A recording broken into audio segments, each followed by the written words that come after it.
Hello बच्चों, कैसे हो आप सब। मैं उम्मीद करता हूं कि आप सभी लोग बहुत ही अच्छे होंगे।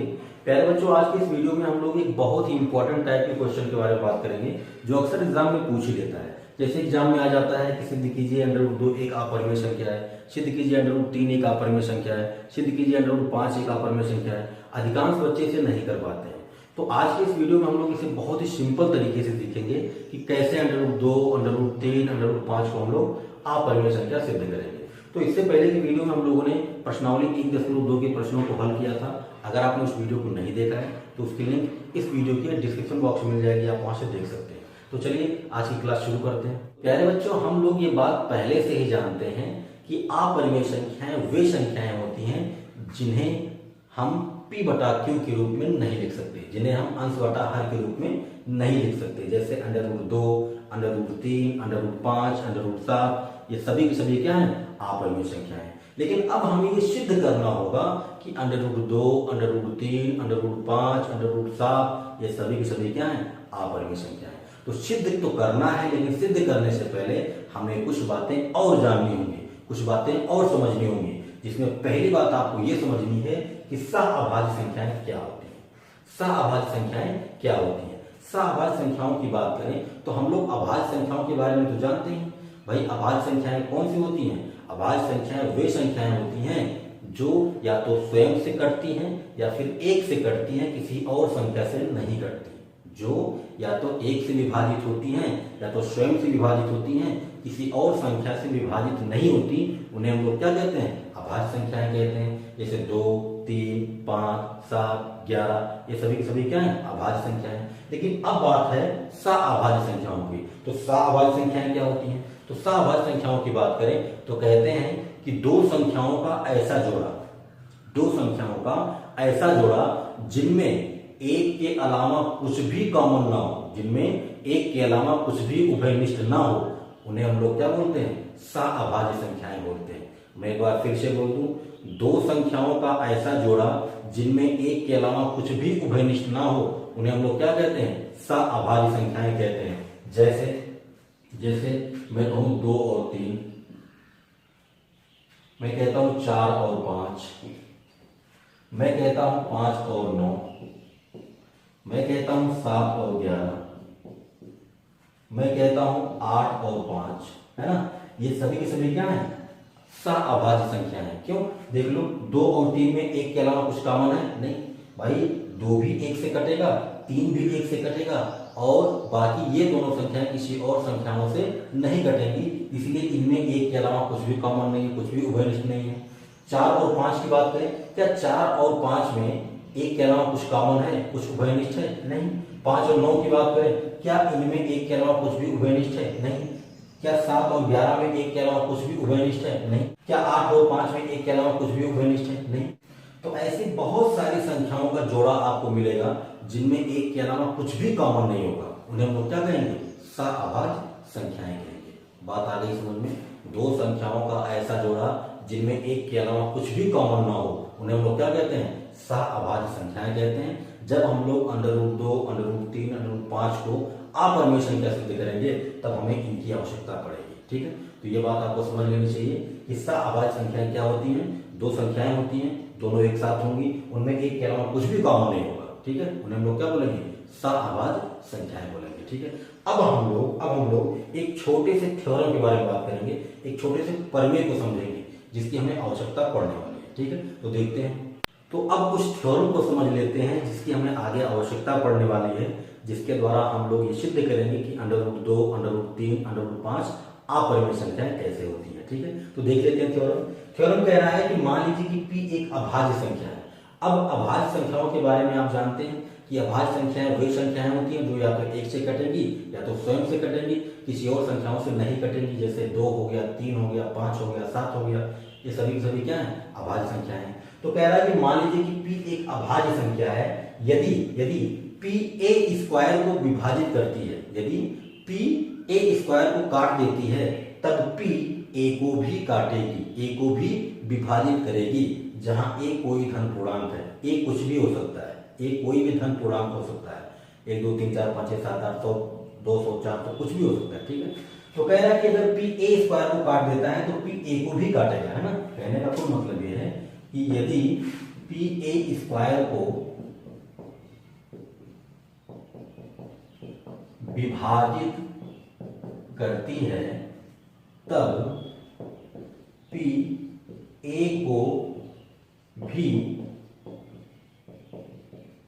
विभाजित करेगी। ठीक है, ये थ्योरम है। ठीक है, अब इसे हम लोग एक एग्जांपल समझ लेते हैं, आपको अच्छे से समझ में आ जाएगा। ठीक है, देखो जैसे मान लीजिए कि दो 4 के स्क्वायर को विभाजित करती है।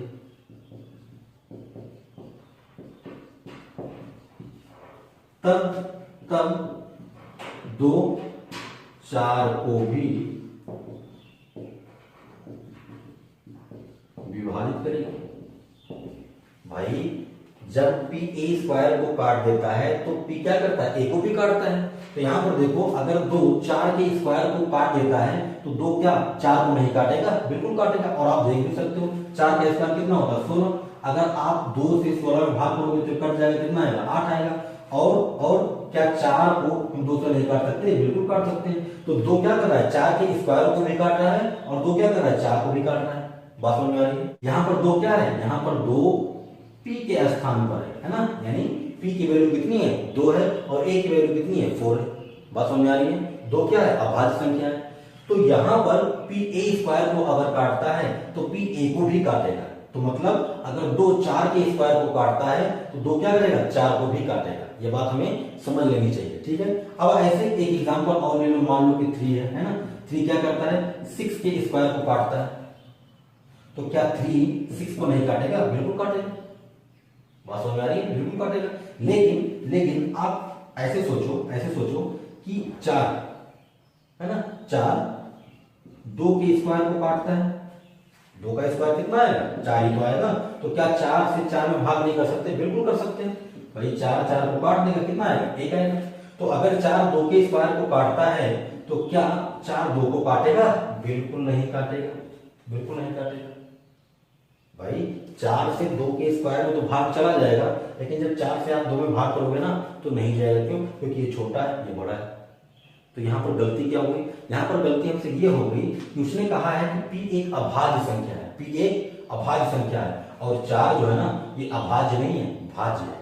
यहाँ पर आपने पी के स्थान पर क्या लिया, यहाँ पर आपने पी के स्थान पर 4 ले लिया है। और 4 क्या है, भाज्य संख्या है, अभाज्य नहीं है। भाज्य संख्याएं वे संख्याएं होती हैं जो एक और स्वयं के अलावा किसी और संख्या से भी कट जाती हैं, उसे हम लोग भाज्य संख्या कहते हैं। और प्रमेय क्या कहता है, प्रमेय कहता है कि पी क्या होना चाहिए, एक अभाज्य संख्या होना चाहिए। या तो 2 हो, या तो 3 हो, या तो 5 हो, या तो 7 हो, कोई भाज्य संख्या नहीं होनी चाहिए। तो अगर पी के स्थान पर कोई भाज्य संख्या आ गई ना, हमारा सब काम खराब हो जाएगा। ठीक है, तो हमें ये बात हमेशा ध्यान में रखनी है कि पी क्या होनी चाहिए, पी हमेशा अभाज्य संख्या होनी चाहिए। ठीक है, तो इस थ्योरम का हम लोग आगे यूज करने वाले हैं। एक बार मैं फिर से आपको बता दूं कि अगर पी ए स्क्वायर को काट देता है तो पी ए को भी काटेगा, ये बात आपको ध्यान में रखनी है। ठीक है, तो अब बात करते हैं कि √2, √3, √5 को हम लोग कैसे अपरिमेय संख्या सिद्ध करेंगे। ठीक है, देखते हैं। तो चलिए अब हम लोग सीखते हैं कि √2 को हम अपरिमेय संख्या कैसे सिद्ध करेंगे।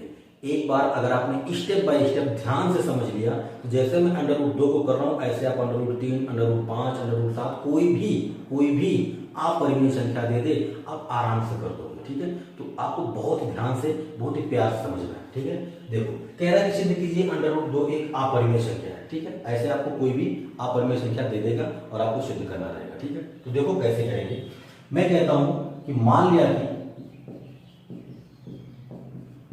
कि √2 एक परिमेय संख्या है। √2 एक परिमेय संख्या है। अब आप सोच रहे होंगे कि हमें तो सिद्ध करना है कि √2 एक अपरिमेय संख्या है और आप तो कह रहे हो कि √2 एक परिमेय संख्या है। यही तो तरीका है किसी भी अपरिमेय संख्या को अपरिमेय सिद्ध करने का। हम क्या करते हैं, हम एक कल्पना करते हैं कि √2 अपरिमेय नहीं परिमेय है। हम एक कल्पना करेंगे कि √2 एक परिमेय संख्या है और इसे परिमेय संख्या मानकर हम अपनी कल्पनाओं को आगे बढ़ाते जाएंगे, हम अपनी कल्पना को आगे बढ़ाते जाएंगे और बढ़ाते बढ़ाते एक ऐसी सिचुएशन आएगी कि हमारी जो कल्पना है ना वो गलत हो जाएगी। हमने जो सोचा था, हमने जो माना था वो गलत हो जाएगा। और अगर अगर ये बात गलत हो जाती है कि √2 एक परिमेय संख्या है, तो सही बात क्या है कि √2 एक अपरिमेय संख्या है। तो किसी भी अपरिमेय संख्या को सिद्ध करने के लिए यही तरीका होता है कि आप शुरू में उसे परिमेय मान लो और परिमेय मानकर उसे सॉल्व करना शुरू कर दो। और सॉल्व करते करते एक ऐसी सिचुएशन आएगी जहां पर आपकी कल्पना, आपका एजम्पशन, आपने जो माना था कि √2 एक परिमेय संख्या है, वो गलत हो जाएगी। और अगर ये बात गलत हो गई कि ये परिमेय संख्या है, तो सही बात तो ये है कि ये अपरिमेय संख्या है। ठीक है, तो यही तरीका है, ऐसे इनको करना है। ठीक है, तो देखिए पहली लाइन में मैंने कहा कि मान लिया कि √2 एक परिमेय संख्या है। ठीक है, अब अगर आप उल्टा मान रहे हो ना, आप उल्टा मान रहे हो कि ये परिमेय संख्या है, तो इसे हम लोग बोलते हैं कंट्राडिक्शन मेथड। इसे हम लोग क्या बोलते हैं? कंट्राडिक्शन मेथड, विरोधाभास नियम। हमने उल्टा मान लिया है ना, हमने उल्टा मान लिया है, तो इसे हम लोग क्या कहेंगे? Contradiction method. तो अगर आपसे कोई पूछता है कि √2, √3, √5, √7 को हम लोग किस मेथड से आप परिमेय सिद्ध करते हैं, तो आप बोलोगे कंट्राडिक्शन मेथड से, विरोधाभास नियम से। ठीक है, तो देखो मैंने कहा कि मान लिया √2 एक परिमेय संख्या है। ठीक है, इसके बाद अगर ये परिमेय संख्या है, अगर ये परिमेय संख्या है, तो आप अच्छी तरीके से जानते हैं कि किसी भी परिमेय संख्या को आप P/Q के रूप में लिख सकते हैं। आप ये अच्छी तरीके से जानते हैं कि किसी भी संख्या को आप P/Q के रूप में लिख सकते हैं अगर वो परिमेय है ना। तो देखो मैं कहूंगा अतः √2 बराबर क्या हो जाएगा? मैं कहता हूं A/B। मैं क्या कहता हूं? A/B। ठीक है, A और B कोई भी संख्याएं हो सकती हैं जहां A और B सअभाज्य संख्याएं हैं, सअभाज्य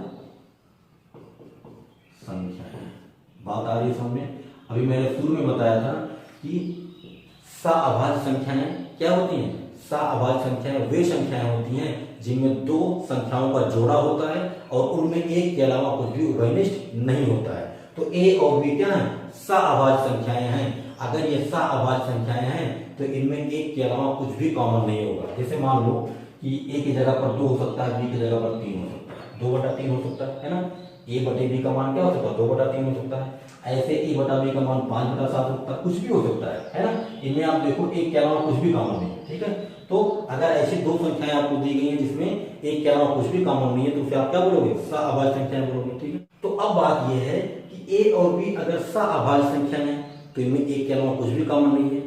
अगर हम ये बात सिद्ध कर दें कि A और B में एक के अलावा कुछ और कॉमन है, एक के अलावा कुछ और कॉमन है, तो बात बन जाएगी। बात क्या बन जाएगी? भाई हमने कहा कि A और B सअभाज्य संख्याएं हैं जिनमें एक ही कॉमन होगा। अगर हम ये सिद्ध कर दें कि नहीं A और B में एक के अलावा भी कुछ कॉमन है, तो ये सअभाज्य संख्याएं नहीं होंगी, तो ये सअभाज्य संख्याएं नहीं होंगी। और अगर ये सअभाज्य संख्याएं नहीं हुई तो √2 परिमेय संख्या नहीं होगी। क्यों? क्योंकि √2 बराबर क्या है? A/B। हमने क्या किया? हमने √2 को A/B के बराबर मान लिया है। मतलब ये कि अगर ये सअभाज्य संख्याएं हैं तब ये परिमेय संख्या है, अगर ये सअभाज्य संख्याएं नहीं होंगी तो ये परिमेय संख्या नहीं होगी। बात समझ में आ रही है? तो A और B अभी तो सअभाज्य संख्याएं हैं, मतलब इनमें केवल और केवल एक ही कॉमन है। लेकिन अगर इनमें एक के अलावा कुछ और कॉमन हुआ तो ये सअभाज्य संख्याएं नहीं होंगी, और अगर ये सअभाज्य संख्याएं नहीं हुई तो √2 परिमेय संख्या नहीं होगी। ये क्या हो जाएगी? अपरिमेय संख्या हो जाएगी। बात आई समझ में? तो देखते हैं। इसके बाद आप नेक्स्ट स्टेप क्या करोगे? B का इधर गुणा कर लो तो हो जाएगा √2 B = क्या? A। B का इधर गुणा कर दिया। ठीक है, अब देखो, अब दोनों तरफ वर्ग कर दो, दोनों पक्षों का वर्ग करने पर जब आपने दोनों पक्षों का वर्ग किया तो ये हो गया √2B का स्क्वायर इक्वल टू क्या? A²। ठीक है, ये एम्प्लाई करेगा, √2 का स्क्वायर बोलोगे 2 आएगा, ये हो गया B² इक्वल टू क्या? A²। ठीक है, यहां से क्या मैं ऐसा बोल सकता हूं? B² इक्वल टू A²/2 बोल सकता हूं। इससे आप समीकरण 1 मान लो। ठीक है, ऐसा बोल सकता हूं।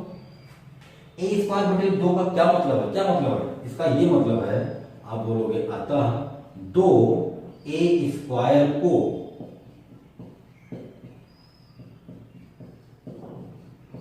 विभाजित करता है।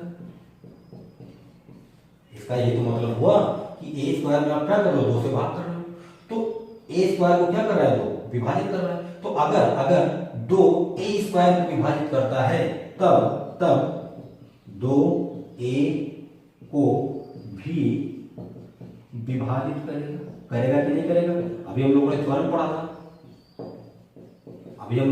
पढ़ा था ना कि अगर पी ए स्क्वायर को विभाजित करता है तो पी ए को भी विभाजित करेगा। तो अगर 2 ए स्क्वायर को काटता है तो 2 क्या करेगा, ए को भी काटेगा। काटेगा कि नहीं काटेगा, बिल्कुल काटेगा। ठीक है, अब अगर 2 ए को विभाजित करता है तो इसका मतलब यही तो हुआ कि ए में आपने 2 से भाग कर दिया, और जब आप ए में 2 से भाग करोगे तो कुछ ना कुछ तो आएगा, कुछ ना कुछ तो भागफल आएगा। मान लो ए का मान 4 है तो आप 4 में 2 से भाग कर रहे हो, 2 दूना 4, कितना आ गया, 2 आ गया। तो ऐसे ही जब आप ए में 2 से भाग करोगे तो कुछ ना कुछ आएगा। मान लो कि कितना है, सी। मान लो कि ए में जब आपने 2 से भाग किया तो क्या मिला आपको, सी मिला। ठीक है, यहां से आप ए की वैल्यू क्या निकालोगे, 2c। भाई 2 का इसमें गुणा हो जाएगा। अब क्या करेंगे, अब बोलेंगे ए के मान को समीकरण 1 में रखने पर, बात आ रही समझ में। ठीक है, तो रख देते हैं। समीकरण 1 यहां पर है ना, समीकरण 1 यहां पर है। तो 2b स्क्वायर इक्वल टू, ए की वैल्यू कितनी है, 2c है, तो यहां पर 2c का स्क्वायर हो जाएगा, होगा कि नहीं होगा। यहां से आपको क्या मिल जाएगा, 2b स्क्वायर इक्वल टू 2 का स्क्वायर 4 हो गया, तो ये आ गया 4c स्क्वायर। ठीक, ये हो जाएगा। अब यहां से देखो 2 से 4 कट जाएगा, यहाँ क्या हो जाएगा, 2 हो जाएगा। तो आपको यहां मिल गया क्या, यहां आपको मिल गया b स्क्वायर इक्वल टू कितना, 2c स्क्वायर, ये तो मिलेगा। यहां से आप इसे ऐसा भी कह सकते हो कि c स्क्वायर इक्वल टू कितना, b स्क्वायर बाई 2 कह सकते हैं कि नहीं कह सकते हैं। ये 2 इसके नीचे आ जाएगा। अब इसका क्या मतलब है, इसका क्या मतलब है, इसका मतलब है कि 2b स्क्वायर को विभाजित करता है। इसका ये तो मतलब है कि b स्क्वायर में आप 2 से भाग कर रहे हो, इसलिए 2b को भी विभाजित करेगा। यहां तक समझने में आपको कोई भी दिक्कत नहीं आई होगी, है ना। एक बार मैं फिर से कोई रिवीजन करा देता हूं।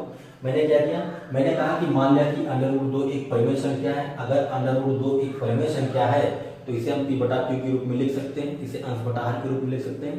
तो मैंने √2 को लिख दिया a बटा b, है ना, यानी √2 बराबर a बटा b लिख दिया। ठीक है, यहाँ पर a और b क्या है, सहअभाज्य संख्याएं। सहअभाज्य संख्याएं वही संख्याएं होती हैं जिनमें एक के अलावा कुछ भी कॉमन नहीं होता है। तो मतलब a और b में एक के अलावा कुछ भी उभयनिष्ठ नहीं है। ठीक है, अब मैंने क्या किया, b का इधर गुणा कर दिया, तो b का गुणा करने के बाद मुझे क्या मिल गया, √2b इक्वल टू a। ठीक है, अब इसका मैंने क्या किया, दोनों तरफ वर्ग कर दिया। जब मैंने इसका दोनों तरफ वर्ग कर दिया तो ये क्या आ गया, 2b square equal to a square. अब मैंने क्या किया, मैंने b स्क्वायर को इधर रोक लिया और 2 को उधर शिफ्ट कर दिया, तो मुझे मिल गया a स्क्वायर बाई 2। अब इसे देखकर हमें ये समझ में आता है कि 2 क्या करता है, a स्क्वायर को डिवाइड करता है, यानी 2a स्क्वायर को विभाजित करता है। ठीक है, तो अगर 2a स्क्वायर को विभाजित करता है तो अभी कुछ देर पहले हम लोगों ने एक थ्योरम पढ़ा था जिसमें अगर pa स्क्वायर को विभाजित करता है तो pa को भी विभाजित करेगा। ठीक है, तो अगर 2a स्क्वायर को विभाजित करता है तो 2 क्या करेगा, a को भी विभाजित करेगा। ठीक है, इतनी बात समझ में आई। अब इसके बाद क्या किया, अब अगर a 2 से कट जाता है, यानी अगर 2 a को विभाजित करता है तो जब आप a में 2 से भाग करोगे तो कुछ ना कुछ मिलेगा। तो मैंने कह दिया कि मान लो c मिल गया मुझे। ठीक है, c मिल गया, तो मैंने क्या किया, मैंने इस 2 का इधर गुणा करके तो मुझे a बराबर 2c मिल गया। ठीक, अब इस a के वैल्यू को मैंने उठाया और समीकरण 1 में रख दिया। तो a की जगह पर मैंने क्या किया, 2c को रख दिया, तो 2c का स्क्वायर कर दिया तो क्या गया, 4c स्क्वायर आ गया।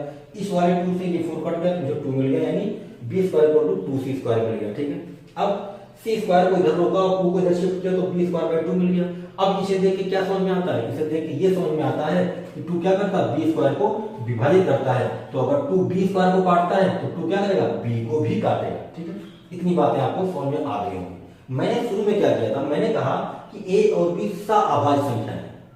तो अगर ये सहअभाज्य संख्याएं हैं तो ये केवल और केवल एक से ही कट सकती है, किसी और संख्या से नहीं कट सकती है। लेकिन यहाँ पर क्या हुआ, यहाँ पर देखो a 2 से कट रहा है और b 2 से कट रहा है। बात समझ में आ रही है? यहाँ पर ए 2 से कट रहा है और बी भी 2 से कट रहा है। इसका मतलब यह है कि ए और बी में एक के अलावा कुछ और भी कॉमन है, और वो क्या है? 2 है। ए और बी में एक के अलावा कुछ और भी कॉमन है, और वो क्या है? 2 है। तो इसका मतलब ये हुआ कि ए और बी सअभाज्य संख्याएं नहीं है, सअभाज्य संख्याएं नहीं है। बात आई समझ में? तो अगर किसी संख्या में एक के अलावा किसी और संख्या से आप भाग दे सकते हो तो वो संख्या सअभाज्य नहीं हो सकती, वो क्या होगी? भाज्य होगी। तो इसका मतलब यह है कि ए और बी सअभाज्य संख्याएं नहीं है, ये क्या है? भाज्य संख्याएं। क्यों? क्योंकि इनमें आप 2 से भाग कर सकते हो, एक के अलावा इनमें आप 2 से भी भाग कर सकते हो, तो ये क्या होगी? भाज्य संख्याएं होगी। तो अगर ये सअभाज्य नहीं है तो ये परिमेय नहीं। क्यों? क्योंकि हमने जो कल्पना किया था उस कल्पना के अंतर्गत ये और बी दोनों सअभाज्य संख्याएं हैं, तभी √2 क्या है? परिमेय संख्या है। तो अगर ये सअभाज्य नहीं है तो ये परिमेय नहीं हुआ। तो अगर ये परिमेय नहीं है तो क्या है? अपरिमेय है। बात समझ में आ रही है? तो आप यहां लिखोगे इस प्रकार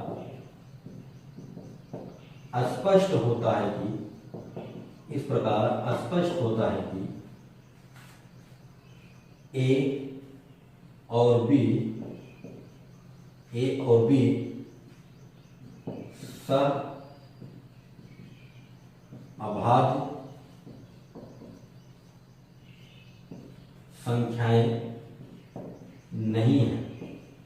नहीं है, क्योंकि इनमें एक के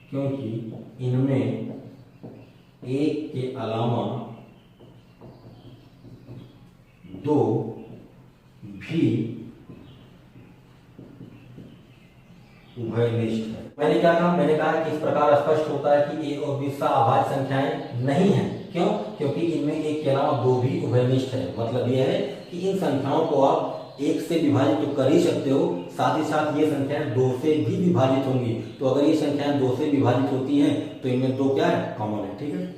इस प्रकार हमारी कल्पना सिद्ध होती है, अतः √2 एक अपरिमेय संख्या है। ठीक है? बात आई समझ में? हमने क्या किया था? हमने कहा था कि √2 एक परिमेय संख्या है। अगर ये परिमेय संख्या है तो ए और बी क्या थे? सअभाज्य संख्याएं थे। बाद में क्या होगा? बाद में ए और बी सअभाज्य संख्याएं नहीं है, ये हमने सिद्ध कर दिया। तो अगर ये सअभाज्य संख्याएं नहीं है तो ये परिमेय नहीं हुआ। अगर ये परिमेय नहीं है तो हमने जो कल्पना किया था वो क्या हुआ? गलत साबित हो गया, गलत सिद्ध हो गया। तो अगर हमारी कल्पना गलत है तो इसका मतलब क्या है? कि √2 एक अपरिमेय संख्या है। तो इस प्रकार आपको √2 के अलावा √3, √5, √7 कोई भी अपरिमेय संख्या दे दी जाए, आप इसी तरह से सिद्ध कर दोगे। ठीक है? एक बार मैं फिर से बोल दूं, आपको जब भी कोई अपरिमेय संख्या दी जाएगी तो आपको करना क्या है? आपको सबसे पहले कह देना है कि वो संख्या एक परिमेय संख्या है। ठीक है? अगर वो परिमेय संख्या है तो उसे आप p/q के रूप में लिख सकते हो। तो आपने लिख दिया a/b। ए और बी क्या है? सअभाज्य संख्या है, मतलब इनमें एक के अलावा कुछ भी कॉमन नहीं। ठीक है? बाद में हमको क्या करना है? बाद में हमको ए और बी को सअभाज्य संख्या नहीं है ये सिद्ध करना है। मतलब ये दोनों सअभाज्य संख्याएं नहीं है, ये हमें सिद्ध करना है। तो कैसे सिद्ध करेंगे? सिंपल सा काम है कि अगर ये सअभाज्य संख्याएं हैं तो इसका मतलब इसमें केवल एक ही से भाग कर सकते हो। अगर इनमें किसी और संख्या से भाग चला गया तो आपने सिद्ध कर दिया कि ए और बी सअभाज्य संख्या नहीं है। और हम लोगों ने क्या किया? हम लोगों ने सिद्ध किया कि ए में हम 2 से भाग कर सकते हैं, बी में हम 2 से भाग कर सकते हैं। तो अगर ए और बी में 2 से भाग चला जाता है तो ये सअभाज्य संख्याएं नहीं होंगी। और अगर ये सअभाज्य संख्याएं नहीं हुई तो √2 भी परिमेय संख्या नहीं होगा। क्यों? क्योंकि हमने जो कल्पना किया था ना, उस कल्पना के अंतर्गत हमने माना था कि √2 एक परिमेय संख्या है, और अगर ये परिमेय संख्या है तो ए और बी क्या होंगी? सअभाज्य संख्याएं होंगी। तो अगर ये सअभाज्य नहीं है तो ये परिमेय नहीं होगा, अगर ये परिमेय नहीं होगा तो क्या होगा? अपरिमेय होगा। ठीक है? तो इस तरह से आपको कोई भी क्वेश्चन दिया जाए, आप बहुत ही आराम से कर सकते हो। ठीक है? तो प्यारे बच्चों, मैं उम्मीद करता हूँ कि आपको ये वीडियो पसंद आया होगा। अगर आपको वीडियो पसंद आया तो लाइक कीजिए, शेयर कीजिए, और अगर अभी तक आपने चैनल को सब्सक्राइब नहीं किया तो सब्सक्राइब करें, घंटी वाली बटन को दबाएं और ऑल पर क्लिक कर दें। ठीक है? मिलते हैं नेक्स्ट क्लास में नेक्स्ट टॉपिक के साथ। Thank you for watching. Thank you very much.